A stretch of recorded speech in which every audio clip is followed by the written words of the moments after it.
ಆತ್ಮೀಯರೇ, ತಮ್ಮೆಲ್ಲರಿಗೂ ಕೂಡ 2024ರ ಹೊಸ ವರ್ಷದ ಹಾರ್ದಿಕ ಶುಭಾಶಯಗಳು. ನಿಮ್ಮ ಬದುಕಿನಲ್ಲಿ ಎಲ್ಲ ರೀತಿಯಲ್ಲೂ ಒಳ್ಳೆಯದಾಗ್ಲಿ ಅಂತ ಒಡನಾಡಿಯ ಮಕ್ಕಳು ನಾವೆಲ್ಲರೂ ಕೂಡ ಹಾರೈಸ್ತಾ ಇದ್ದೇವೆ. ಅದೇ ರೀತಿಯಾಗಿ ಈ ಹೊಸ ವರ್ಷದ ಸಡಗರವನ್ನ ನಾವು ನಮ್ಮ ಕಳೆದು ಹೋದಂತಹ ಮಗಳು ಸೌಜನ್ಯಳಿಗೋಸ್ಕರ ಮುಡಿಪಾಗಿ ಇಡ್ತಾ ಇದ್ದೇವೆ. ಎಲ್ಲ ಹಬ್ಬಗಳಲ್ಲೂ ಕೂಡ ನಾವು ಸೌಜನ್ಯಳನ್ನು ನೆನಪಿಸಿಕೊಳ್ಳುವಂತಹ ಒಂದು ನಿರ್ಣಯವನ್ನ ನಾವೆಲ್ಲರೂ ಕೂಡ ಮಾಡಲೇಬೇಕು. ಯಾಕೆ ಅಂತಂದ್ರೆ ಸೌಜನ್ಯ ನಮ್ಮ ಮಗಳು,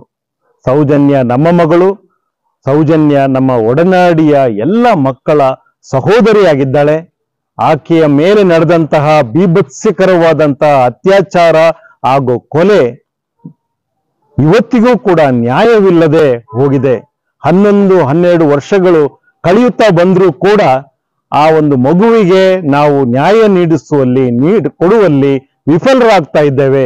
ನಮ್ಮ ಸರ್ಕಾರಗಳು ಈ ನಿಟ್ಟಿನಲ್ಲಿ ಒಂದು ವಿವೇಕಯುತವಾದಂತಹ ನಿರ್ಧಾರಕ್ಕೆ ಬಂದು ನಿಲ್ಲಿ ಒಂದು ಒಳ್ಳೆಯ ತನಿಖೆಯನ್ನ ಮಾಡುವಂಥದ್ದಾಗ್ಲಿ, ಸೌಜನ್ಯಳ ಅಪಹರಣವನ್ನ ನೋಡಿದಂತಹ ಸಾಕ್ಷಿಗಳು ಕೂಡ ಇವತ್ತು ತಮಗೂ ನ್ಯಾಯ ಸಿಗದೆ ಒದ್ದಾಡ್ತಾ ಇದ್ದಾರೆ. ಯಾಕೆ ಅಂತಂದ್ರೆ ಸತ್ಯ ಅನ್ನುವಂಥದ್ದನ್ನ ಎದೆಯಲ್ಲಿ ಇಟ್ಕೊಂಡು ಜೀವನ ಮಾಡುವಂಥದ್ದು, ನಿದ್ರೆ ಇಲ್ಲದೆ ಓಡಾಡ್ತಿರುವಂಥದ್ದು ಅವರ ಪಾಲಿಗೆ ಇವತ್ತು ಬಂದಿದೆ. ಈ ವರ್ಷ ಅವರಿಗೂ ಯಾರು ಪ್ರಾಮಾಣಿಕ ಸಾಕ್ಷಿಗಳಿದ್ದಾರೆ ಅವರಿಗೂ ಕೂಡ ಒಂದು ನಿರಾಳವಾದಂತಹ ಜೀವನವನ್ನ ಕೊಡಿಸ್ಲಿ ಅನ್ನುವಂಥದ್ದು ನಮ್ಮೆಲ್ಲರ ಆಶಯ ಆಗಿದೆ. ಅದೇ ರೀತಿಯಾಗಿ ಒಂದು ಸಾತ್ವಿಕವಾದಂತಹ ಧಿಕ್ಕಾರವನ್ನ ನಾವು ಇವತ್ತು ದಾಖಲಿಸುವುದು ಕೂಡ ನಾವು ಇವತ್ತು ಮಾಡಬೇಕಾಗಿದೆ. ಸೌಜನ್ಯ ಬರೇ ಒಡನಾಡಿಯ ಮಗಳಲ್ಲ, ಸೌಜನ್ಯ ಇಡೀ ಕರ್ನಾಟಕದ ಸಮಸ್ತ ಕನ್ನಡಿಗರ ಮಗಳು. ಪ್ರತಿಯೊಬ್ಬರು ಕೂಡ ಈ ಒಂದು ರೀತಿಯಲ್ಲಿ ಈ ಒಂದು ಹಾದಿಯಲ್ಲಿ ಹೆಜ್ಜೆ ಇಡ್ಲಿ, ಎಲ್ಲರೂ ತಮ್ಮ ಸಡಗರದಲ್ಲಿ ಸೌಜನ್ಯಳನ್ನೂ ನೆನಪು ಮಾಡಿಕೊಳ್ಳುವಂಥದ್ದಾಗ್ಲಿ. ಸಡಗರ ಅನ್ನುವಂಥದ್ದು ನಮ್ಮ ಮೌಲ್ಯಗಳನ್ನ ಕೊಚ್ಕೊಂಡು ಹೋಗದಾಗೆ ನಾವು ನೋಡ್ಕೋಬೇಕು. ಒಂದಿಷ್ಟು ಸಂವೇದನಶೀಲವಾಗಿ ಬದುಕುವಂಥದ್ದಾಗ್ಲಿ. ನಾವೆಲ್ಲರೂ ಒಗ್ಗಟ್ಟಾಗಿ ಎಲ್ಲರೂ, ಎಲ್ಲ ಧರ್ಮಗಳು, ಎಲ್ಲ ಪಂಗಡಗಳು, ಎಲ್ಲ ಜಿಲ್ಲೆಗಳು ಒಟ್ಟಾಗಿ ನಾವು ನ್ಯಾಯವನ್ನ ಕೇಳುವಂಥದ್ದು ಸರ್ಕಾರಕ್ಕೆ ಹಕ್ಕೊತ್ತಾಯವನ್ನ ಮಂಡಿಸುವಂಥದ್ದು ಮಾಡಲೇಬೇಕು. ಇದು ಯಾರ ವಿರುದ್ಧವೂ ಅಲ್ಲ, ಇದು ನ್ಯಾಯಪರವಾದ ನಡೆ. ಈ ನ್ಯಾಯಪರವಾದ ನಡೆ ಇವತ್ತಲ್ಲ ನಾಳೆ ನ್ಯಾಯವನ್ನ ಕಾಣುತ್ತೆ, ಸತ್ಯವನ್ನ ಎತ್ತಿ ಹಿಡಿಯುತ್ತೆ. ಸಂವಿಧಾನಾತ್ಮಕವಾದಂತಹ ನ್ಯಾಯ, ಸಾಮಾಜಿಕ ನ್ಯಾಯ ನೊಂದಂತವರ ಪಾಲಿಗೆ ಬರುತ್ತೆ ಅಂತ ಹೇಳುವಂತಹ ಕನಸು ಮತ್ತೆ ಭರವಸೆಯೊಡನೆ ಈ ವರ್ಷವನ್ನ ನಾವು ಆಚರಣೆ ಮಾಡ್ತಿದ್ದೇವೆ.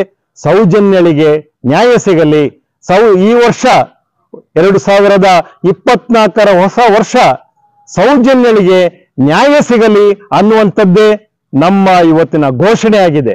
ಸೌಜನ್ಯಳಿಗೆ ನ್ಯಾಯ ಸಿಗಲಿ, ಸೌಜನ್ಯಳಿಗೆ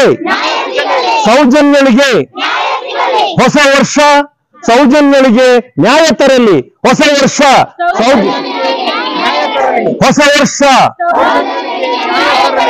ವರ್ಷವು ಎಲ್ಲರಿಗೂ ಕೂಡ ಧನ್ಯವಾದಗಳು. ಒಡನಾಡಿಯ ಮಕ್ಕಳು ನಮ್ಮಲ್ಲಿರುವ ಬೇಕರಿಯ ಮೂಲಕ ನಮ್ಮ ಹೆಣ್ಣು ಮಕ್ಕಳು ಸೌಜನ್ಯಳಿಗೋಸ್ಕರ ಒಂದು ಬೃಹತ್ ಕೇಕ್ ಅನ್ನು ಕೂಡ ತಯಾರು ಮಾಡಿದ್ದಾರೆ. ಸೌಜನ್ಯಳ ಹೆಸರಿನಲ್ಲೇ ಈ ಕೇಕ್ ಅನ್ನ ನಾವು ಇವತ್ತು ಹಂಚುವಂಥದ್ದು ಒಂದು ಸಂಭ್ರಮ, ಒಂದು ಆಶಯ, ಒಂದು ಭರವಸೆ. ಸೌಜನ್ಯಳಿಗೆ ನ್ಯಾಯ ಸಿಗಲಿ.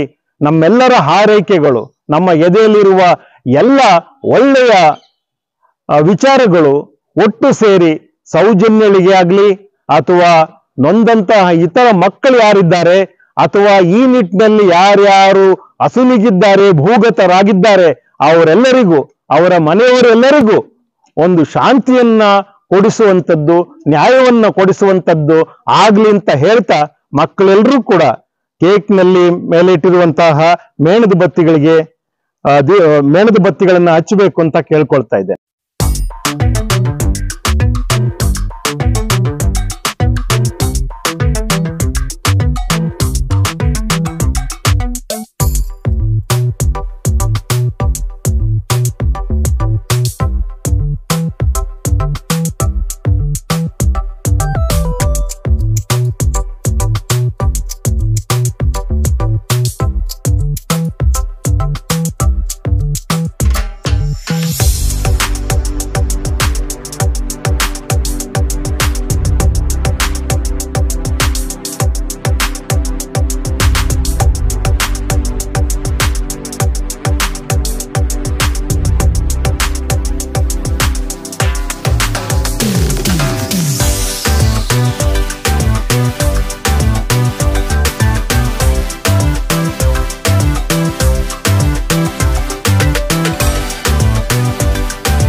ಎರಡು 2024 ಹೊಸ ವರ್ಷ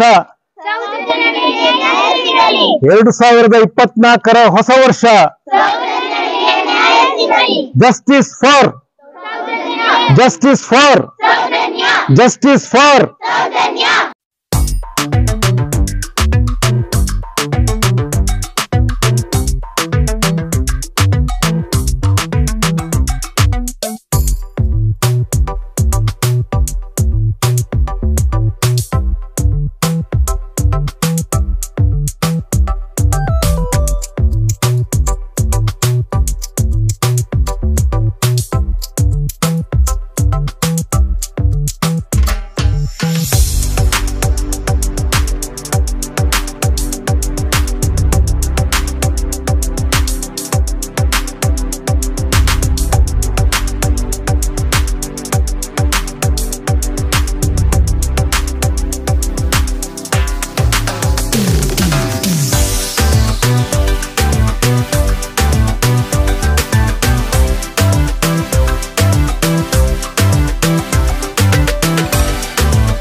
ಜಸ್ಟಿಸ್ ಫಾರ್ ಜಸ್ಟಿಸ್ ಫಾರ್ 2024 ಹೊಸ ವರ್ಷ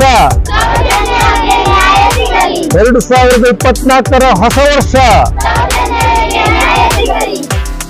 ಓಕೆ, ಯಾರಿಗೆ ಹಾಕನ ಮೊದಲ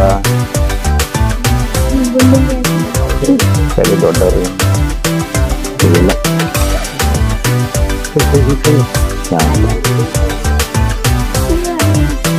ಇನ್ಯಾರಿದ್ದಾರ ಕೊಟ್ಟವರು ಇಲ್ಲಿಗ ಎಲ್ಲ ಕೊಡಿ ಸಂಜೆ ಎಲ್ಲರ ಕಡೆ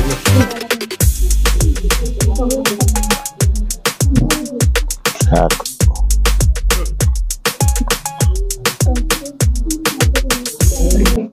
ಎಲ್ಲಿಗೆ ಬಂತು 47ರ ಸ್ವಾತಂತ್ರ್ಯ? ಯಾರಿಗೆ ಬಂತು ಎಲ್ಲಿಗೆ ಬಂತು 47ರ ಸ್ವಾತಂತ್ರ್ಯ? 47ರ ಸ್ವಾತಂತ್ರ್ಯ?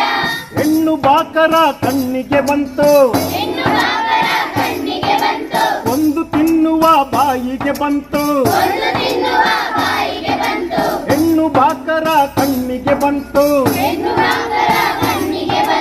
ಒಂದು ತಿನ್ನುವ ಬಾಯಿಗೆ ಬಂತು. ಕೋಟ್ಯಾಧೀಶರ ಕೋಣೆಗೆ ಬಂತು 47ರ ಸ್ವಾತಂತ್ರ್ಯ.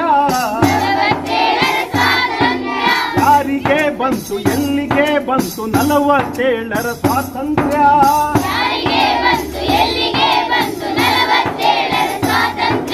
ಹೆಣ್ಣು ಬಾಕರ ಕಣ್ಣಿಗೆ ಬಂತು,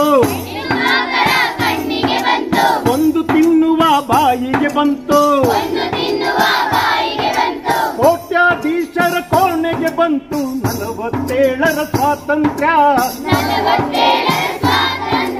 ಪಾರ್ಲಿಮೆಂಟಿನ ಕುರ್ಚಿಯ ಮೇಲೆ ವರ್ಷಗಟ್ಟಲೆ ಚರ್ಚೆಗೆ ಕೂತು, ಪಾರ್ಲಿಮೆಂಟಿನ ಕುರ್ಚಿಯ ಮೇಲೆ ವರ್ಷಗಟ್ಟಲೆ ಚರ್ಚೆಗೆ ಕೂತು.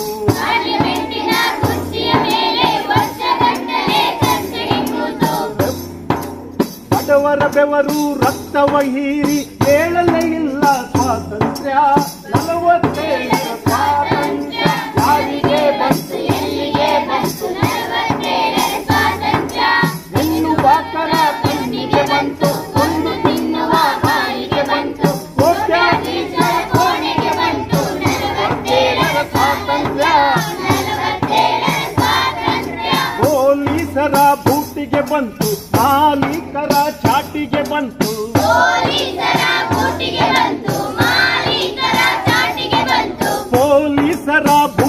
ಬಂತು, ಮಾಲೀಕರ ಚಾಟಿಗೆ ಬಂತು.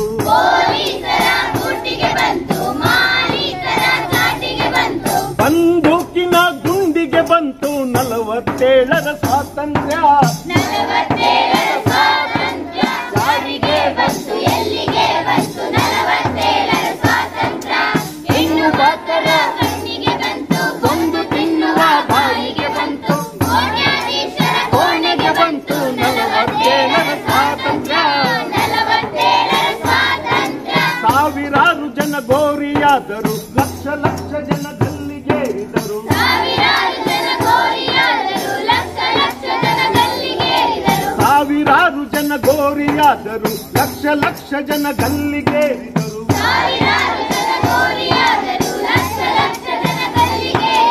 ರೈತ ಕಾರ್ಮಿಕರು ರಕ್ತವ ಕೊಟ್ಟರು, ಹೇಳಲೇ ಇಲ್ಲ ಸ್ವಾತಂತ್ರ್ಯ. ಯಾರಿಗೆ ಬಂತು ಎಲ್ಲಿಗೆ ಬಂತು 47ರ ಸ್ವಾತಂತ್ರ್ಯ? ಹೆಣ್ಣು ಬಾಕರ ಕಣ್ಣಿಗೆ ಬಂತು, ಒಂದು ತಿನ್ನುವ ಬಾಯಿಗೆ ಬಂತು. ಕೋಟ್ಯಾಧೀಶರ ಕೋಣೆಗೆ ಬಂತು 47ರ ಸ್ವಾತಂತ್ರ್ಯ. 47ರ ಸ್ವಾತಂತ್ರ್ಯ. 2024 ಎಲ್ಲ ಮಕ್ಕಳಿಗೆ, ಅದರಲ್ಲೂ ಕೂಡ ತಮ್ಮ ಬಾಲ್ಯವನ್ನು ಕಳೆದುಕೊಂಡಂತಹ, ತಮ್ಮದಲ್ದಿರುವ ತಪ್ಪಿಗೋಸ್ಕರ ಸಂತ್ರಸ್ತರ ಪಟ್ಟವನ್ನು ಏರಿದಂತಹ ಮಕ್ಕಳು ಯಾರ್ಯಾರಿದ್ದಾರೆ ಅವರೆಲ್ಲರಿಗೂ ನ್ಯಾಯ ಸಿಗುವಂಗಾಗಲಿ ಅಂತಷ್ಟೇ ನನ್ನ ಹಾರೈಕೆ ಇದು. ಜೊತೆಯಲ್ಲಿ ಉಳಿದವರೆಲ್ಲರಿಗೂ ಕೂಡ ಸನ್ಮತಿ ಸಿಗಲಿ, ಎಲ್ಲರೂ ಕೂಡ ಒಳ್ಳೆಯ ಭವಿಷ್ಯವನ್ನು ಕಾಣಲಿ, ಎಲ್ಲರಿಗೂ ಒಳ್ಳೆಯದಾಗಲಿ ಅಂತ ನಾನು ಮನಸ್ಪೂರ್ವಕವಾಗಿ ಹಾರೈಸ್ತೇನೆ. ಇವತ್ತಿನ ಈ ಒಂದು ವಿಡಿಯೋದಲ್ಲಿ ನಾನು ಕೇಳ್ಕೊಳ್ತಾ ಇರುವಂಥದ್ದು, ನೆನೆಗುದಿಗೆ ಬಿದ್ದಿರುವಂತಹ ಯಾವ್ಯಾವ ಪ್ರಕರಣಗಳಿದ್ದಾವೆ ಆ ಪ್ರಕರಣಗಳಿಗೆಲ್ಲವೂ ಆದಷ್ಟು ಬೇಗ ಶೀಘ್ರಗತಿಯಲ್ಲಿ ನ್ಯಾಯ ಸಿಗುವಂಥದ್ದಾಗಲಿ. ಪೋಕ್ಸೋ ಪ್ರಕರಣಗಳು ನಿಜವಾಗ್ಲೂ ಶೀಘ್ರಗತಿಯ ನ್ಯಾಯಾಲಯದಲ್ಲಿ ಬೇಗ ಬೇಗ ಬಗೆಹರಿಬೇಕು ಅಂತ ಹೇಳುವಂಥದ್ದೇ ಅದರ ಆಶಯ ಇರುವಂಥದ್ದು. ಪೋಕ್ಸೋ ನ್ಯಾಯ ಹೇಳೋದೇ ಅದು 1 ವರ್ಷದೊಳಗೆ ಎಲ್ಲ ರೀತಿಯ ಏನು ಪ್ರೋಸೆಸ್ಗಳಿದ್ದಾವೆ, ಪ್ರಾಸಿಕ್ಯೂಷನ್ ಇದೆ, ಅದು ಮುಗಿದು ಹೋಗಬೇಕು. ನಂತರದಲ್ಲಿ ಅಲ್ಲಿ ನ್ಯಾಯ ವಿತರಣೆ ಆಗಲೇಬೇಕು ಅನ್ನುವಂಥದ್ದು ಪೋಕ್ಸೋ 2012ರ ಆಶಯ. ಆದಾಗ್ಯೂ ಕೂಡ ಮುರುಘಾ ಮಠದ ಲೈಂಗಿಕ ಶೋಷಿತರ ವಿಚಾರದಲ್ಲಿ ಯಾವುದೇ ರೀತಿಯಾದಂತಹ ಶೀಘ್ರಗತಿಯ ಕಲಾಪಗಳು ನಡೆಯುತ್ತಿಲ್ಲ. ಯಾಕೋ ಕಾಣಿ 14-15 ತಿಂಗಳಾದರೂ ಕೂಡ ಇನ್ನೂ ಪ್ರಕರಣ ಒಂದು ಹಿಯರಿಂಗಿಗೆ ಬರ್ತಾ ಇಲ್ಲ. ಯಾವುದೇ ರೀತಿಯಾದಂತಹ ಒಂದು ಪ್ರಗತಿಯೇ ಕಾಣ್ತಾ ಇಲ್ಲ ಅಂತಂದರೆ ಏನು ಅರ್ಥ ಬರುತ್ತೆ? ಈ ನಿಟ್ಟಿನಲ್ಲಿ ನಮ್ಮ ಪ್ರಾಸಿಕ್ಯೂಷನ್ನ ಒಂದು ಹೆಜ್ಜೆ ಯಾವ ರೀತಿಯಾಗಿ ಇಡ್ತಾ ಇದ್ದಾರೆ, ಯಾವ ನಿಟ್ಟಿನಲ್ಲಿ ನಾವು ಸಾಕ್ತಾ ಇದ್ದೀವಿ, ಅಪರಾಧಿಗಳಿಗೆ ಪರವಾಗಿದೆಯಾ, ನೊಂದವರ ವಿರುದ್ಧವಾಗಿದೆಯಾ, ಇದು ನಾವೆಲ್ಲರೂ ಕೂಡ ಯೋಚನೆ ಮಾಡಬೇಕಾಗಿರುವಂಥದ್ದು. ಈಗ ಆರೋಪಿಗಳು ಹೊರಗಡೆ ಬಂದಿದ್ದಾರೆ. ಮುಂದೆ ಪ್ರಾಸಿಕ್ಯೂಷನ್ ಅವರು ಏನು ಮಾಡಬೇಕು? ಪ್ರಾಸಿಕ್ಯೂಷನ್ ಅವರು ಮಕ್ಕಳ ಪರವಾಗಿರೋದಾದರೆ ಖಂಡಿತವಾಗ್ಲೂ ಅವರು ಸುಪ್ರೀಂ ಕೋರ್ಟಿಗೆ ಹೋಗಬೇಕಾಗಿತ್ತು. ಸುಪ್ರೀಂ ಕೋರ್ಟಿಗೆ ಹೋಗಿ ಒಂದು ಜಾಮೀನನ್ನು ಕ್ಯಾನ್ಸಲ್ ಮಾಡೋದ್ರ ಕಡೆಗೆ ನಾವು ಒಂದು ಅಪ್ಲಿಕೇಶನ್ ಹಾಕಬೇಕಾಗಿತ್ತು. ಇದನ್ನು ನಮ್ಗೆ ಹೇಳೋರು ಯಾರು? ಇದನ್ನು ಹೇಳಲೇಬೇಕಾ ಸರ್ಕಾರಕ್ಕೆ? ಪ್ರಾಸಿಕ್ಯೂಷನ್ ಅವರು ತಾವಾಗೇ ಮಾಡಬೇಕಾಗಿತ್ತು. ಯಾಕೆಂತಂದರೆ ಪ್ರಾಸಿಕ್ಯೂಷನ್ ಮಕ್ಕಳ ಪರವಾಗಿರಬೇಕಾಗಿರುವಂಥದ್ದು, ಸರ್ಕಾರ ಮಕ್ಕಳ ಪರವಾಗಿರಬೇಕಾಗಿತ್ತು. ಮಕ್ಕಳಿಗೆ ತಂದೆಯ ಸ್ಥಾನದಲ್ಲಿ ನಿಲ್ಲುವಂಥದ್ದು ಸರ್ಕಾರ ತಲೆ ಕೆಡಿಸ್ಕೊಳ್ತಾ ಇಲ್ಲ ಅಂತಂದರೆ ಯಾರು ನ್ಯಾಯವನ್ನು ದೊರಕಿಸಿಕೊಡುವವರು ಈ ಸಮಾಜದಲ್ಲಿ ಈ ಮಕ್ಕಳಿಗೆ? ಈ ನಿಟ್ಟಿನಲ್ಲಿ ನಾವು ಮಕ್ಕಳ ಪರವಾಗಿ ನಿಲ್ಲುವಂತಹ ಅನಿವಾರ್ಯ ಸ್ಥಿತಿಯಲ್ಲಿದ್ದೇವೆ. ಯಾವುದೇ ರೀತಿಯಾದಂತಹ ಒಂದು ಬಲವಿಲ್ಲದಿರುವಂತಹ ಸಣ್ಣ ಸಣ್ಣ ಸಂಸ್ಥೆಗಳು, ವ್ಯಕ್ತಿಗಳು ನಮ್ಮ ಅಂತಃಸಾಕ್ಷಿಗೆ ಬದ್ಧವಾಗಿ ಆ ಮಕ್ಕಳ ಪರವಾಗಿ ನಿಲ್ಲುವಂಥದ್ದು, ನ್ಯಾಯವನ್ನು ಕೇಳುವಂಥದ್ದನ್ನು ಮಾಡ್ತಾ ಇದ್ದೇವೆ. ಮುಂದೆ ಹೆಜ್ಜೆಯನ್ನು ಇಡ್ತೇವೆ. ಈ 2024 ಈ ಮಕ್ಕಳಿಗೆ ನ್ಯಾಯ ಒದಗಿಸುವ ವರ್ಷ ಆಗ್ತಾ ಇದೆ. ನಮ್ಮ ಸಡಗರಗಳನ್ನೂ ಕೂಡ ನಾವು ಈ ಮಕ್ಕಳ ಜೊತೆಯಲ್ಲಿ ಮಕ್ಕಳಿಗಾಗಿ ಮೀಸಲಿಡುವಂಥದ್ದನ್ನು ನಾವು ಮಾಡ್ತಾ ಇದ್ದೇವೆ. ಹಾಗಾಗಿನೇ ನಮಗೆ ಹೊಸ ವರ್ಷ ಅದು ಏನೇ ಒಳ್ಳೆಯ ಊಟವನ್ನು ಮಾಡಿದ್ರು, ಹೊಸ ಬಟ್ಟೆಯನ್ನು ಹಾಕ್ಕೊಂಡು ಎಲ್ಲರ ಜೊತೆ ಒಡನಾಟದಲ್ಲಿ ಇದ್ದರೂ ಕೂಡ ಒಂದು ಸಡಗರವನ್ನು ನಾವು ಕಾಣಲಿಕ್ಕಾಗ್ತಿಲ್ಲ. ಯಾಕೆ ಅಂದರೆ ಮಕ್ಕಳು ನಮ್ಮ ಮಕ್ಕಳು, ಎಲ್ಲ ಮಕ್ಕಳು ನಮ್ಮ ಮಕ್ಕಳು, ನಾವು ಹಡೆದ ಮಕ್ಕಳು ಅನ್ನುವ ರೀತಿಯಲ್ಲಿ ನಾವು ಕಾಣ್ತಾ ಇರೋದ್ರಿಂದ ನೋವು ನಮ್ಮನ್ನು ಆಕ್ರಮಿಸಿಕೊಳ್ಳುತ್ತಿರುವಂಥದ್ದು.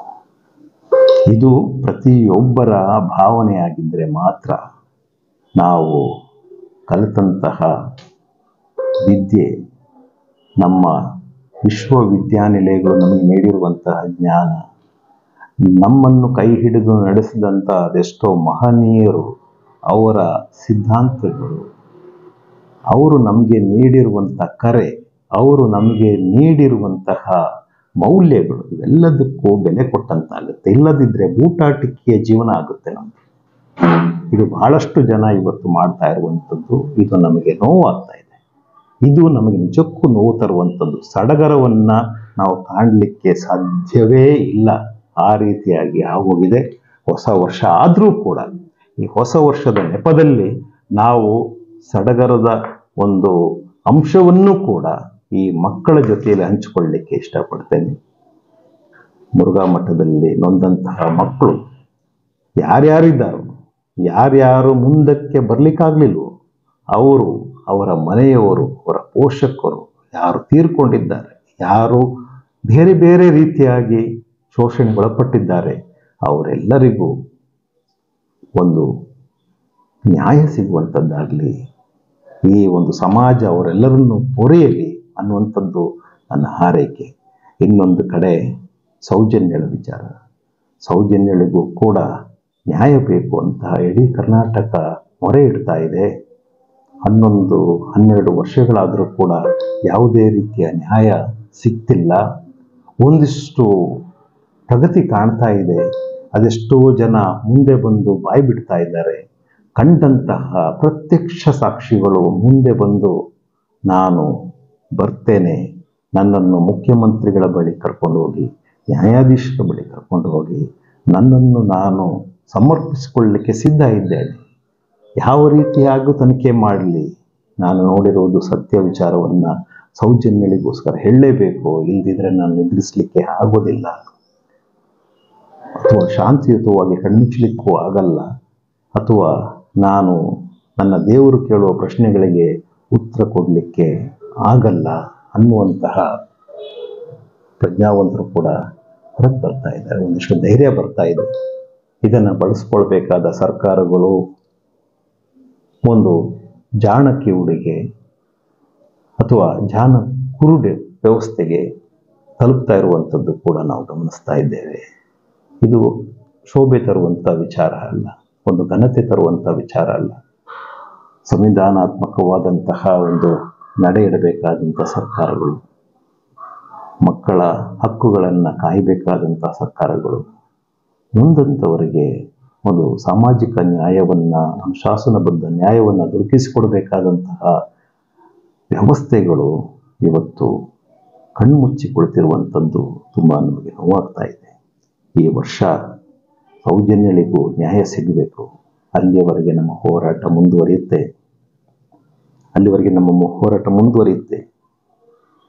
ಇನ್ನೊಂದೆಡೆ ಮೈಸೂರಿನಲ್ಲಿ ನಿವೃತ್ತ DYSP ಮನೆ ಮೇಲೆ 3 ಜನ ಪಿಂಪುಗಳು ಸೇರಿಕೊಂಡು ಹೆಣ್ಣುಗಳನ್ನ ಕರೆತಂದು ಅಲ್ಲಿ ದಂಧೆ ನಡೆಸುವಂಥದ್ದು ರೆಡ್ ಹ್ಯಾಂಡ್ ಆಗಿ ಸಿಕ್ಕಿದ್ರು ಕೂಡ ಇವತ್ತಿಗೂ ಆ ನಿವೃತ್ತ DYSPಯ ಹೆಸರನ್ನು FIR ಅಲ್ಲಿ ಸೇರಿಸಲಿಕ್ಕೆ ಮೀನಾಮೇಷ ಎಣಿಸ್ತಾ ಇದ್ದಾರೆ. ಈ ಒಂದು ಏನು ಕಾರ್ಯಾಚರಣೆ ನಮ್ಮ ಪೊಲೀಸ್ ಆಯುಕ್ತರ ಕಡೆಯಿಂದ ನಡೆದಿರುವಂತಹ ಕಾರ್ಯಾಚರಣೆ. ಇಲ್ಲಿ ಎಲ್ಲ ಪಿಂಪುಗಳನ್ನು ಕೂಡ ಸೇರಿಸ್ತೀರ, ಆ ಎಲ್ಲ ಹೆಣ್ಣು ಮಕ್ಕಳನ್ನು ರಕ್ಷಣೆ ಮಾಡ್ತಾರೆ. ಸಿಕ್ಕಿರುವಂತಹ ಯಾರು ಕಸ್ಟಮರ್ಸ್ನು ಕೂಡ ನೀವು ಕರ್ಕೊಂಡು ಬರ್ತೀರಾ. ಆದರೆ ಮನೆ ಒದಗಿಸಿದಂತಹ ವ್ಯಕ್ತಿ, ಈ ಒಬ್ಬ ಅಧಿಕಾರಿ 2019ರಲ್ಲೇ ಇಂತಹ ಹೀನ ಕೃತ್ಯದಲ್ಲಿ ಸಿಕ್ಕಾಕೊಂಡಿರುವಂಥದ್ದು ಪೊಲೀಸ್ ಸ್ಟೇಷನ್ನಲ್ಲಿ ದಾಖಲೆಯಾಗಿರುವಂಥದ್ದು. ಇಷ್ಟೆಲ್ಲ ಇದ್ರೂ ಕೂಡ ಇವತ್ತು ಆತನ ಹೆಸರನ್ನ ನ್ಯಾಯಬದ್ಧವಾಗಿ, ಕಾನೂನುಬದ್ಧವಾಗಿ ITPA ಆಕ್ಟ್ ಪ್ರಕಾರ, IPC ಪ್ರಕಾರ ಸೆಕ್ಷನ್ 35 ಅಂಡರ್ನಲ್ಲಿ ಅಥವಾ ಸೆಕ್ಷನ್ 6 ಅಥವಾ 4 and 5, 6 ಕೆಳಗಡೆ ತರಲಿಕ್ಕೆ ಏನಿದೆ, ಕಷ್ಟ ಏನಿದೆ? ಯಾಕೆ ಇನ್ನೂ ಮೀನಾಮೇಷ ಎಣಿಸ್ತಾ ಇದ್ದೀರಾ? ನಜರ್ಬಾದ್ ಪೊಲೀಸ್ ಇನ್ಸ್ಪೆಕ್ಟರ್ ಅವರಿಗೆ ನಾನು ಕೇಳ್ತಾ ಇರುವಂಥದ್ದು. ಈಗ ಆಲನಹಳ್ಳಿ ಪೊಲೀಸ್ ಠಾಣೆಯಿಂದ ನಜರ್ಬಾದ್ ಪೊಲೀಸ್ ಸ್ಟೇಷನ್ನಿಗೆ ವರ್ಗಾಯಿಸಿದ್ದಾರೆ ಆಯುಕ್ತರು. ಇದುವರೆಗೂ ಕೂಡ ನೀವು ಈ ನಿಟ್ಟಿನಲ್ಲಿ ತನಿಖೆಯನ್ನೇ ಮಾಡ್ತಾ ಇದ್ದೀರಾ. ಇದು ಯಾವುದೋ ಒಂದು ಅಂತಾರಾಷ್ಟ್ರೀಯ ಅಪರಾಧದ ತನಿಖೆ ಅಲ್ಲ, ಅಥವಾ ದೇಶದ ಒಂದು ರಕ್ಷಣೆಗೆ ಸಂಬಂಧಪಟ್ಟಂತಹ ತನಿಖೆ ಅಲ್ಲ. ಒಂದು ಯಾಕಚಿತ್ ಒಂದು ITPA ಕೇಸ್ ಇದು. ಇದರಲ್ಲಿ ಇವರ ಹೆಸರನ್ನ ಸೇರಿಸ್ಬೇಕಾ ಬೇಡವಾ ಅಂತ ಹೇಳುವಂಥದ್ದು ಕಾನೂನಿನಲ್ಲಿ ಇದಕ್ಕೆ ಅವಕಾಶ ಇದೆಯಾ ಇಲ್ಲ ಅನ್ನುವಂಥದ್ದನ್ನ ಎಷ್ಟು ದಿವಸ ನೀವು ತನಿಖೆ ಮಾಡ್ತೀರಾ? ಈ ಮನೆ ಅವ್ರದ್ದೇ, ಆ ಮನೆಯ ಕೆಳಗೆ ಅವರೇ ವಾಸ ಮಾಡ್ತಾ ಇರೋದು. ಆ ಮನೆಗೆ ಸಂಬಂಧಪಟ್ಟಂತಹ ಎಲ್ಲ ದಾಖಲೆಗಳನ್ನ ನಿಮಗೆ ಕೊಟ್ಟಿದ್ದೇವೆ. ಅವರ ನಡುವೆ ಸರಿಯಾದ ಯಾವುದೇ ಕರಾರುಗಳಿಲ್ಲ, ಕರಾರು ಪತ್ರಗಳಿಲ್ಲ, ಕಾಂಟ್ರಾಕ್ಟ್ ಇಲ್ಲ, ಯಾವುದೇ ರೀತಿಯ ಒಪ್ಪಂದಗಳು ಸರಿಯಾದ ರೀತಿಯಾಗಿ ಮಾಡಿಕೊಳ್ಳಿಲ್ಲ. ಮೇಲೆ ನಡೆಸ್ತಾ ಇದ್ದಂತಹ ದಂಧೆ ಏನು ಇವರು ಸ್ಪಾ ಅಂತಾರೆ, ಬ್ಯೂಟಿ ಪಾರ್ಲರ್ ಅಂತಾರೆ, ಅದಕ್ಕೆ ನಗರಸಭೆಯಿಂದ, ನಗರ ಪಾಲಿಕೆಯಿಂದ ಒಪ್ಪಿಗೆ ಪತ್ರಗಳಿಲ್ಲ, ಪರವಾನಗಿ ಇಲ್ಲ. ಇವರ ಒಂದು ಏನು ಕರಾರು, ಬಾಡಿಗೆದಾರರ ಕರಾರು ಕಳೆದು ಹೋಗಿ ವರ್ಷಗಳಾಗಿದ್ದಾವೆ, ಆದರೂ ನಡೆಸ್ತಾ ಇದ್ದಾರೆ. ಪಕ್ಕದಲ್ಲಿ ಒಂದು ಟ್ಯುಟೋರಿಯಲ್ ಕೂಡ, ಹೆಣ್ಣು ಮಕ್ಕಳ ಟ್ಯುಟೋರಿಯಲ್ ನಡೆಯುತ್ತೆ. ಇವೆಲ್ಲವನ್ನು ನೀವು ಕಂಡ್ರು. ಇದೆಲ್ಲದಕ್ಕೂ ಸಂಬಂಧಪಟ್ಟಂತಹ ಪತ್ರಗಳನ್ನ ನಾವು ತಂದು ಕೊಟ್ಟಿದ್ರು ಕೂಡ ನಾವು ತನಿಖೆ ಮಾಡ್ತಾ ಇದ್ದೀರಿ ಅಂತ ಹೇಳ್ತೀವಿ. ಹೊಸ ವರ್ಷದ ದಿನ ನಾನು ಈ ಎಚ್ಚರಿಕೆಯನ್ನು ಕೊಡ್ತಾ ಇದ್ದೇನೆ. ನಾವು ಮರೆಯಲ್ಲ ಈ ವಿಚಾರವನ್ನು. ಯಾಕೆ ಮರೆಯಲ್ಲ ಅಂತಂದ್ರೆ, ತಪ್ಪು ಮಾಡಿದ ಮನುಷ್ಯ ತನ್ನ ತಪ್ಪುಗಳನ್ನ ಒಪ್ಕೊಳ್ಳೋದು ಇರಲಿ ಒಂದ್ ಕಡೆ, ಆದ್ರೆ ಆ ಎಲ್ಲ ಕೆಸರನ್ನ ತಗೊಂಬಂದು ನಮ್ಮ ಮೇಲೆ ಹಾಕ್ಲಿಕ್ಕೆ ನೋಡಿದ್ದಾರೆ, ನಮ್ಮ ಸಂಸ್ಥೆಯ ಮಕ್ಕಳ ಮೇಲೆ ಹಾಕ್ಲಿಕ್ಕೆ ನೋಡಿದ್ದಾರೆ. ಅಲ್ಲಿ ಏನ್ ನಡೀತಾ ಇದೆ ಅನ್ನುವಂಥದ್ದು ನಾ ನೋಡಿದ್ದೆ, ಅವ್ರಿಗೆ ವಾರ್ನಿಂಗ್ ಕೊಟ್ಟಿದ್ದೆ ಅಂತ ಹೀರೋ ತರ ಪೋಸ್ ಕೊಡಕ್ ಬರ್ತಾರೆ. ಒಂದು ಇಲಾಖೆಯಲ್ಲಿದ್ದಂತಹ ವ್ಯಕ್ತಿ, ಯಾರೋ ಲೇ ಪರ್ಸನ್ ಆಗಿರ್ಲಿಲ್ಲ, ಒಬ್ಬ ಇಲಾಖೆಯಲ್ಲಿದ್ದಂತ ವ್ಯಕ್ತಿ ಈ ರೀತಿಯಾಗಿ ಮಾತನಾಡಿರುವಂಥದ್ದು. ಆ ಕಾರಣಕ್ಕೂ ಆತನ ಮೇಲೆ ಕೇಸನ್ನು ಹಾಕಬೇಕು. ಯಾಕೆ ಅಂತಂದ್ರೆ ಇದು ಪ್ರೊಟೆಕ್ಟೆಡ್ ಏರಿಯಾ. ಇಲ್ಲಿ ಸರ್ಕಾರದ ಅನುಮತಿಯ ಜೊತೆಯಲ್ಲಿ ಮಕ್ಕಳನ್ನ ನಾವು ಇಲ್ಲಿ ಬೆಳೆಸ್ತಾ ಇರುವಂಥದ್ದು, ಅವರ ಜೀವನವನ್ನ ಕಟ್ಟಿಕೊಡುವಂಥದ್ದು. ಈ ಸಂಸ್ಥೆಯ ಬಗ್ಗೆ, ಈ ಸಂಸ್ಥೆಯ ಮಕ್ಕಳ ಬಗ್ಗೆ, ಅವರ ಚಾರಿತ್ರ್ಯವನ್ನ ಹಾಳುಗೆಡುವ ನಿಟ್ಟಿನಲ್ಲಿ ಇವರ ಮಾತುಕತೆಗಳಾಗಿದ್ದೆ. ಮಾತುಕತೆಗಳು ಅವರ ತಪ್ಪುಗಳನ್ನ ಮುಚ್ಚಿಸಿಕೊಳ್ಳಲಿಕ್ಕೆ, ಅವರ ತಪ್ಪುಗಳನ್ನ, ತೂತುಗಳನ್ನ ಮುಚ್ಚಿಕೊಳ್ಳಲಿಕ್ಕೆ ಈ ರೀತಿಯ ಮಾತುಕತೆಗಳನ್ನ ಬಹಿರಂಗವಾಗಿ ಆಡಿರುವಂಥದ್ದು. ಇವರ ಹೆಸರನ್ನ FIR ಅಲ್ಲಿ ಯಾಕೆ ಇನ್ನೂ ತರಕ್ಕಾಗ್ತಿಲ್ಲ? ಇದನ್ನ ನಾವು ನ್ಯಾಯಾಲಯದಲ್ಲೇ ಪ್ರಶ್ನಿಸಬೇಕಾ ಅಥವಾ ನೀವು FIR ಮಾಡ್ತಿದ್ದೀರಾ? ಇದನ್ನು ನಾನು ಕೇಳ್ತಾ ಇದ್ದೇನೆ. ಅದೇ ರೀತಿಯಾಗಿ ತುಮಕೂರಿನಲ್ಲೂ ಕೂಡ 500 ಜನ ದಲಿತ ಮಕ್ಕಳು, ಹೆಣ್ಣು ಮಕ್ಕಳು ಆಶ್ರಯ ಪಡೆದಿರುವಂತಹ SC/ST ಹಾಸ್ಟೆಲ್ನಲ್ಲಿ ಅಲ್ಲಿಯ ಅಧಿಕಾರಿಗಳು ಹೋಗಿ ಕುಣಿದು ಕುಪ್ಪಳಿಸಿ ಐಟಮ್ ಸಾಂಗ್ಗಳು ಹಾಕೊಂಡು ಆ ಹೆಣ್ಣು ಮಕ್ಕಳ ಜೊತೆಯಲ್ಲಿ ಡ್ಯಾನ್ಸ್ ಮಾಡ್ತಾರೆ. ಇದನ್ನ ಇಡೀ ಪ್ರಪಂಚ ನೋಡಿದೆ. ಇದ್ರ ಬಗ್ಗೆನೂ ಇನ್ನು ಎನ್ಕ್ವೈರಿ ಮಾಡ್ತಾ ಇದ್ದಾರೆ. ಇದು ಎನ್ಕ್ವೈರಿ ಮಾಡಬೇಕಾದ ಪ್ರಕರಣವ? ಯೋಚನೆ ಮಾಡಿ. 10-12 ವಿಡಿಯೋಗಳಿದ್ದಾವೆ, ಎಲ್ಲವೂ ಐಟಮ್ ಸಾಂಗ್ಗಳು, ಎಲ್ಲ ಅಸಹ್ಯವಾದಂಥ ಐಟಮ್ ಸಾಂಗ್ಗಳು. ಮಕ್ಕಳ ಸಂತೋಷಕ್ಕೋಸ್ಕರ ಹಾಕಿದ್ದೀವಿ ಅಂತಾರೆ ಲುಚ್ಚಗಳು. ಇದೇ ಹಾಡುಗಳನ್ನ ಇವರು ಮನೆಯಲ್ಲಿ ಹಾಕೊಂಡು ಇವರ ಹೆಂಡತಿ ಮಕ್ಕಳ ಜೊತೆಯಲ್ಲಿ ನೃತ್ಯ ಮಾಡ್ತಾರ? ಅಥವಾ ಬೇರೆ ಯಾರಾದರೂ ಇವ್ರ ಮನೆ ಮಕ್ಕಳ ಜೊತೆಯಲ್ಲಿ ಇದೇ ಹಾಡುಗಳನ್ನ ಹಾಕೊಂಡು ಡ್ಯಾನ್ಸ್ ಮಾಡಿದ್ರೆ ಇವ್ರು ಹೋಗ್ತಾರ? ಅಥವಾ ಯಾರೋ ಹಿರಿಯ ಅಧಿಕಾರಿ ಇವರ ಮನೆ ಮಕ್ಕಳ ಜೊತೆಯಲ್ಲಿ ಇದೇ ಐಟಮ್ ಸಾಂಗ್ ಹಾಕೊಂಡು ಡ್ಯಾನ್ಸ್ ಮಾಡಿದ್ರೆ ಇವನು ಸುಮ್ಮನೆ ನಿಂತ್ಕೊಂಡು ನೋಡ್ತಾನ? ಮಕ್ಕಳಿಂದೆಲ್ಲಾ ರುಜುಗಳನ್ನು ತಗೊಳ್ತಾರೆ.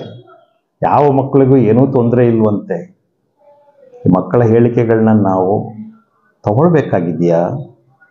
ಈ ಹೇಳಿಕೆಗಳನ್ನ ನೀವು ಕಲೆಕ್ಟ್ ಮಾಡಿದ್ದೀರಲ್ಲ, ನಿಮಗೇನಾದ್ರೂ ಸಾಮಾಜಿಕ ಪ್ರಜ್ಞೆ, ಬದ್ಧತೆ ಇದೆಯಾ?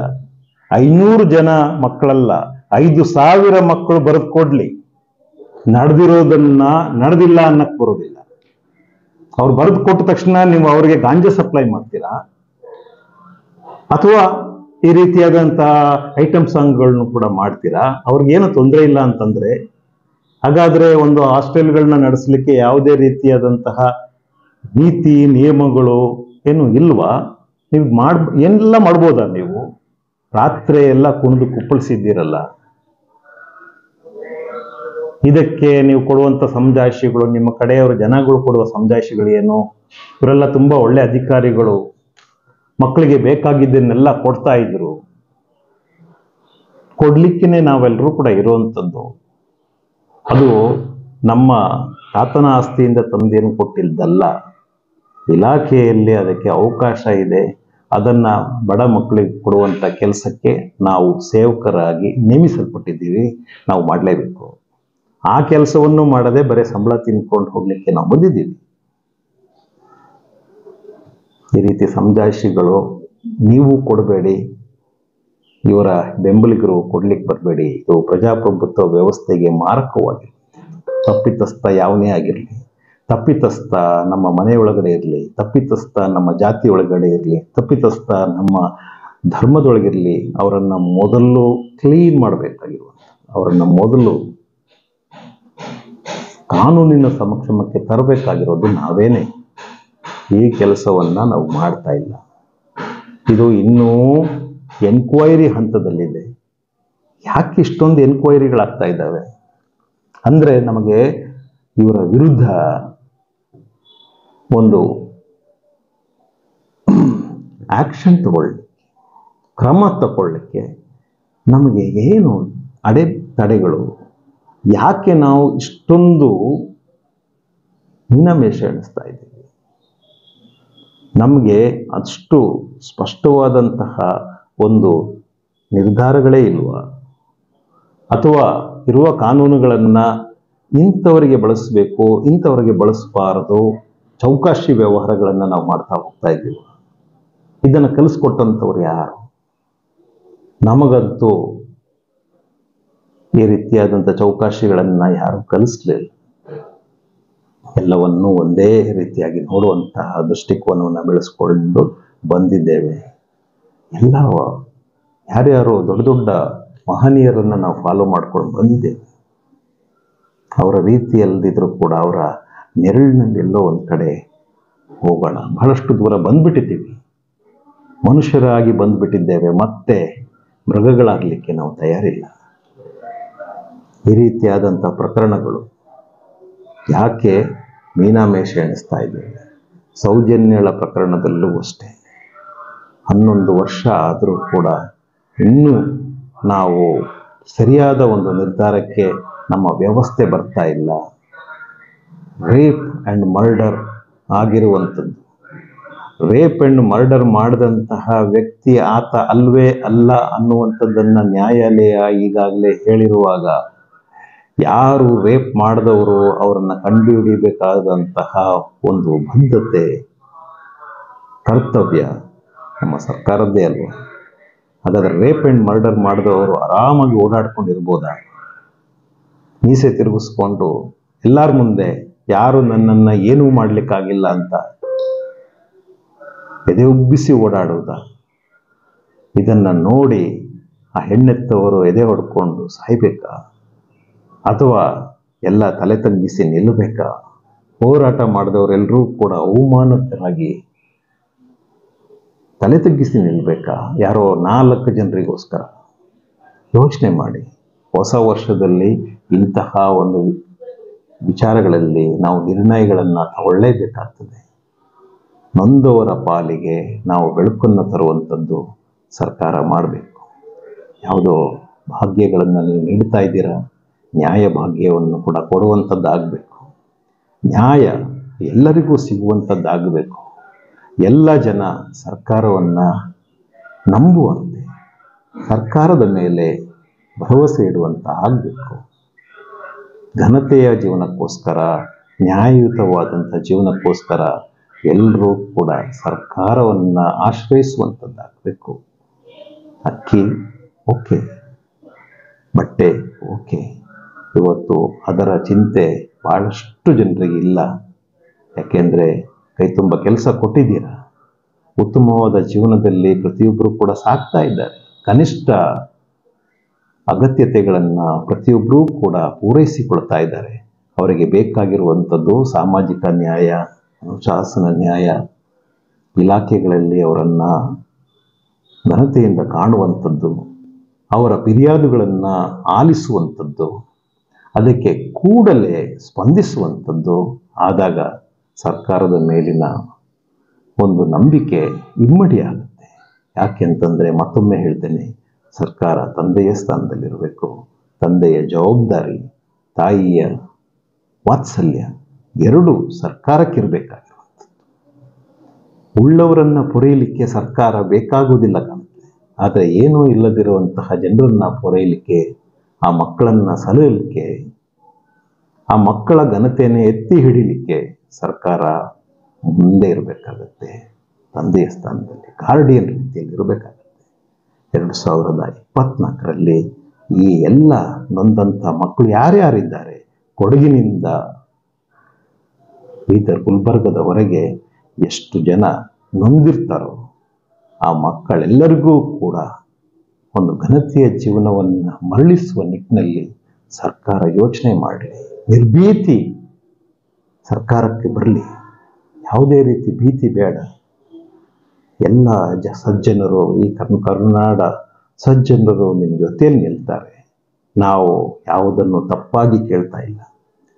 ನೊಂದವರ ಪರವಾಗಿ ನಿಂತಹ ನಮ್ಮ ಎಲ್ಲ ಹೋರಾಟಗಾರರ ಒಂದು ಮೊರೆ ಏನಿದೆ ಅದನ್ನು ಆಲಿಸುವಂಥ ಕೆಲಸವನ್ನು ದಯಮಾಡಿ ಸರ್ಕಾರಗಳು ಮಾಡಬೇಕು. ನ್ಯಾಯಾಲಯಗಳು ಕೂಡ ತಮ್ಮ ಒಳಗಣ್ಣಿನಿಂದ ಇವೆಲ್ಲವನ್ನು ಗ್ರಹಿಸಬೇಕು, ನೋಡಬೇಕು. ಒಂದು ಉತ್ತಮವಾದಂತಹ ನಿರ್ಣಯಗಳನ್ನು ಕಳಿಸ್ಬೇಕು. ಒಂದು ಮರುತನಿಖೆ ಮಾಡಲಿಕ್ಕೆ ಅಥವಾ ಇರುವಂತಹ ವಾಸ್ತವಾಂಶಗಳನ್ನು ತಿಳ್ಕೊಳ್ಳೋಕ್ಕೆ ಒಂದು ಕಮಿಷನರೇಟನ್ನು ಫಾರ್ಮ್ ಮಾಡುವಂಥದ್ದು ಸರ್ಕಾರ ಮಾಡಬೇಕು. ಮಾಡಲಿಕ್ಕೆ ಬೇಕಾದಷ್ಟು ಕೆಲಸಗಳಿದ್ದಾವೆ.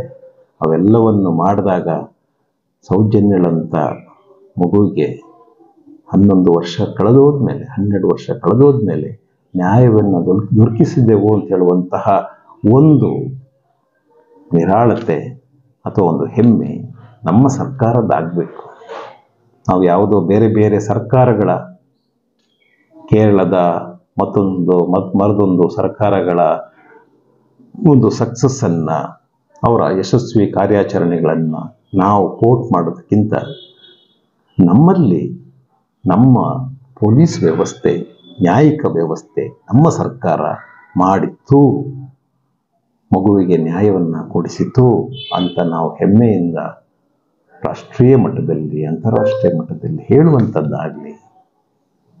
ಅದಕ್ಕೆ ಸೌಜನ್ಯಳಂಥ ಪ್ರಕರಣ ನಿಜಕ್ಕೂ ಕೂಡ ಒಂದು ಸಾಥ್ ಕೊಡುತ್ತೆ. ಸೌಜನ್ಯಳಂಥ ಪ್ರಕರಣ ಒಂದು ತುಂಬ ಸರ್ಕಾರಕ್ಕೆ ಸವಾಲನ್ನು ಎಸೆತಿರುವಂಥದ್ದು, ಸರ್ಕಾರದ ವ್ಯವಸ್ಥೆಗಳಿಗೆ ಸವಾಲನ್ನು ಎಸೆತಿರುವಂಥದ್ದು. ನಿಮ್ಗೆ ತಾಕತ್ತಿದ್ರೆ ಹಿಡೀರಿ ಅಂತ ಅನ್ನುವಂತಹ ಒಂದು ಸವಾಲನ್ನು ಈ ದುಷ್ಕರ್ಮಿಗಳು ಹಾಕಿರುವಂಥದ್ದು. ಮತ್ತೆ ಆಗಿರೋದು ನಮ್ಮ ಮಗುವಿನ ಮೇಲೆ, ಸರ್ಕಾರದ ಮಗುವಿನ ಮೇಲೆ.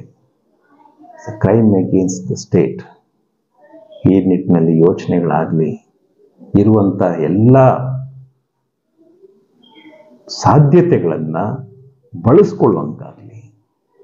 ಅದು ತನಿಖೆಯ ಸಾಧ್ಯತೆಗಳಾಗ್ಬೋದು ಅಥವಾ ಕಾನೂನಾತ್ಮಕವಾದ ಸಾಧ್ಯತೆಗಳಾಗ್ಬೋದು. ಇವೆಲ್ಲವನ್ನು ಕೂಡ ಸರ್ಕಾರ ಹಾಗೂ ಆಂಗಿಕ ಸಂಸ್ಥೆಗಳು, ಸರ್ಕಾರದ ಅಂಗಸಂಸ್ಥೆಗಳು ಬಳಸ್ಕೊಳ್ಳುವಂಗಾಗಲಿ ಅಂತ ಹೇಳುವಂಥ ಪ್ರಾರ್ಥನೆಯನ್ನು ಹೊಸ ವರ್ಷದ ಸಂದರ್ಭದಲ್ಲಿ ಇಡ್ತೇನೆ. ಅದೇ ರೀತಿಯಾಗಿ ಸ್ಯಾಂಟ್ರೋ ರವಿ ಪ್ರಕರಣವೂ ಕೂಡ ಹೋದ ವರ್ಷ ಎಲ್ಲ ಇಡೀ ಸರ್ಕಾರದಕ್ಕೆ ಜಂಗಬಲವನ್ನೇ ಒದಗಿಸ್ಬಿಟ್ಟಿತ್ತು. ಅಂದರೆ ಒಬ್ಬ ಪಿಂಪು ಮನಸ್ಸು ಮಾಡಿದ್ರೆ ಎಲ್ಲಿ ತನಕ ಬೆಳೀತಾನೆ ಅಂತ ಹೇಳೋದಕ್ಕೆ ಸ್ಯಾಂಟ್ರೋ ರವಿಯೇ ಒಂದು ಒಳ್ಳೆಯ ಉದಾಹರಣೆ. ಎಲ್ಲಿ ತನಕ ಹೋಗಿ ಕೂತ್ಕೋತಾನೆ, ಬಿಟ್ಟರೆ ಬೇಕಾದರೆ ಒಂದು ಗಾದಿ ಮೇಲೇನೆ, ಒಂದು ಅಧಿಕಾರದ ಗಾದಿ ಮೇಲೇನೆ ಹೋಗಿ ಕೂತ್ಕೊಂಡ್ಬಿಡ್ತಾರೆ ಇಂತಹ ಹುಳುಗಳು. ಇವನು ಬಿಟ್ಟಿದ್ದಿದ್ರೆ ಒಬ್ಬ ಜನಪ್ರತಿನಿಧಿನೇ ಆಗ್ಬಿಡ್ತಿದ್ದ. ಯಾಕೆ ಅಂತಂದರೆ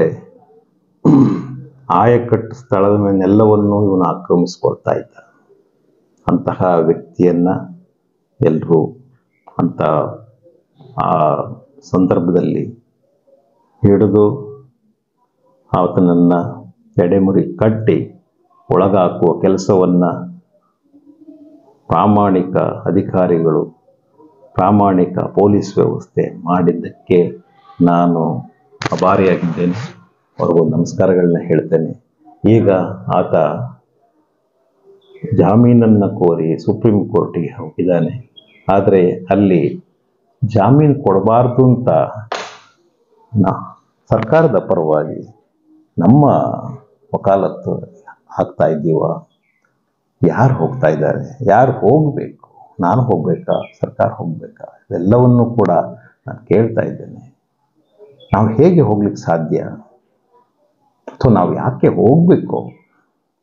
ಇದರ ಖರ್ಚು ವೆಚ್ಚವನ್ನು ಯಾರು ಭರಿಸ್ಬೇಕು? ಸರ್ಕಾರದಲ್ಲಿ ವ್ಯವಸ್ಥೆಗಳಿದ್ದಾಗ ನಾವು ಯಾಕೆ ಒಂದು ನ್ಯಾಯಪರವಾದಂಥ ಹೆಜ್ಜೆಯನ್ನು ಇಡಲಿಕ್ಕೆ ಹಿಂದೆ ಮುಂದೆ ನೋಡ್ತಾ ಇದ್ದೇವೆ?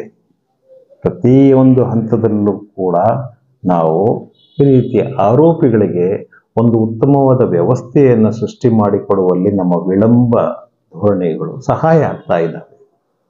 ಅದು ಚಿತ್ರದುರ್ಗದ ಪ್ರಕರಣ ಆಗ್ಬೋದು, ಸೌಜನ್ಯಳ ಪ್ರಕರಣ ಆಗ್ಬೋದು. ಸೌಜನ್ಯಳ ಪ್ರಕರಣದಲ್ಲಿ ಯಾರು ತಪ್ಪಿತಸ್ಥರು ಯಾರಿದ್ದಾರೆ, ಎರಿಂಗ್ ಅಫಿಷಿಯಲ್ಸ್ ಅಂತ ಏನು ಹೇಳ್ತಾರೆ, ಅವರೇ ಓಡೋಗಿ ಒಂದು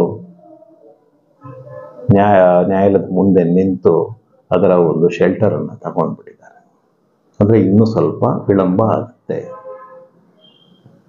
ಅದೇ ರೀತಿಯಾಗಿ ಎಲ್ಲ ಕಡೆಯಲ್ಲೂ ಕೂಡ ವಿಳಂಬ ಧೋರಣೆಗಳು ನ್ಯಾಯವನ್ನು ಕೊಡಿಸಲ್ಲ ಅನ್ನುವಂಥದ್ದಕ್ಕೆ ನಮ್ಮ ಇವತ್ತಿನ ವ್ಯವಸ್ಥೆಗಳು ಸಾಕ್ಷಿ ಆಗ್ತಾ ಇದ್ದಾವೆ. Justice delayed, justice denied. ಈ ರೀತಿಯಾದಂಥ ವ್ಯವಸ್ಥೆ ಆಗದೇ ಇರಲಿ.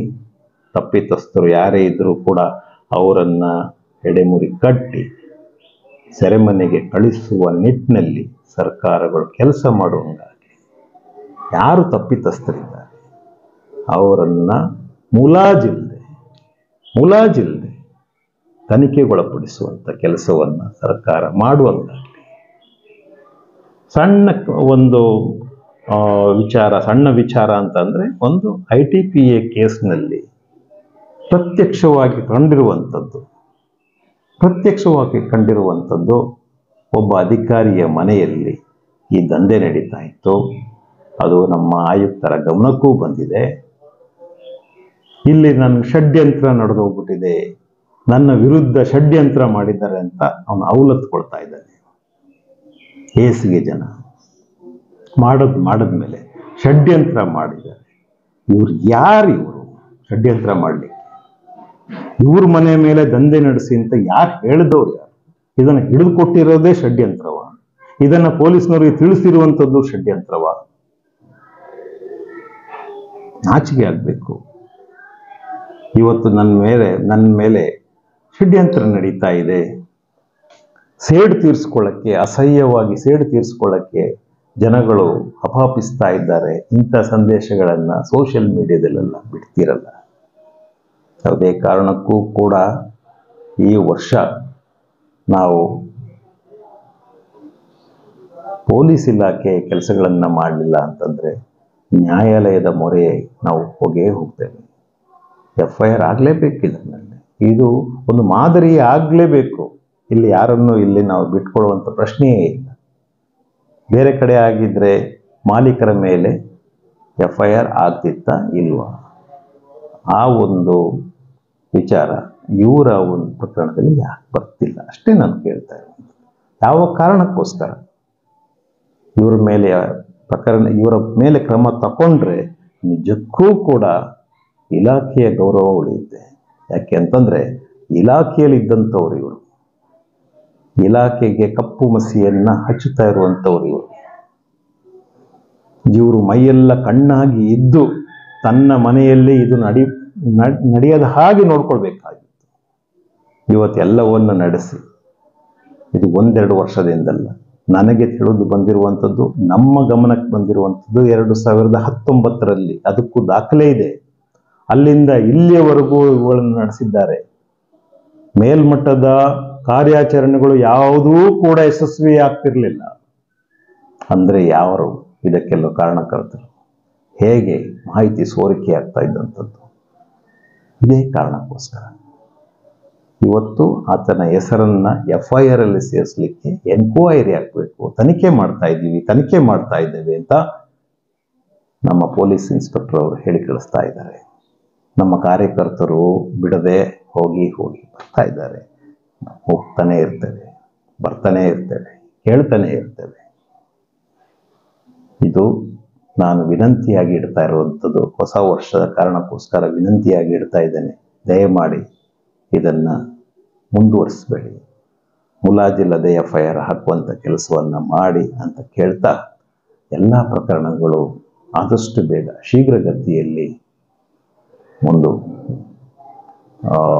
ನ್ಯಾಯವನ್ನು ನೀಡುವ ನಿಟ್ಟಿನಲ್ಲಿ ನಡೆಯಲಿ, ನೊಂದಂಥವರಿಗೆ ನ್ಯಾಯ ಸಿಗಲಿ, ಎಲ್ಲರಿಗೂ ಕೂಡ ನಮ್ಮ ಕಾನೂನು ವ್ಯವಸ್ಥೆ ಮೇಲೆ ನಂಬಿಕೆ ಬರಲಿ ಅಂತ ಹಾರೈಸ್ತಾ ಮತ್ತೊಮ್ಮೆ ಸಮಸ್ತ ಜನರಿಗೆ ಶುಭಾಶಯಗಳನ್ನ ಹೇಳ್ತೇನೆ. ಎಲ್ಲರಿಗೂ ಒಳ್ಳೆಯದಾಗಲಿ. ನಮಸ್ಕಾರ.